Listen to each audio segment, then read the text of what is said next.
Welcome to this yoga sequence. It's going to be relatively easy, very holistic, working all sorts of body parts. And we'll go through some of the basic movements of that I do when I'm doing a particular kind of yoga. I have my Ashtanga Vinyasa practice.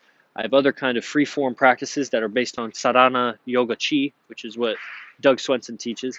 I have some other sequences that I work with, and then these sequences that come from Simon Borg, Olivia from Australia, which is called the Yoga Synergy Method. So I kind of blend them together, but some of this sequence I already know is going to emphasize some of those opening movements. They're going to be a little bit tricky.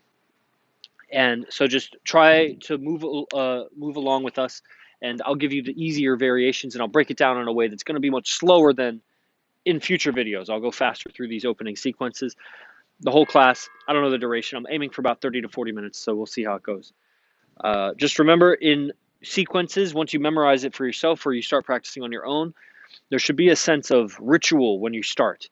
There should be a sense of a warming up, a salutation to the practice. There'll be standing poses, seating poses, backward bending, twisting poses, closing poses where your heart rate can drop, and then finally a ritual to end the practice. So there's a transition out of life into the yoga and a transition from the yoga out of the yoga back into life.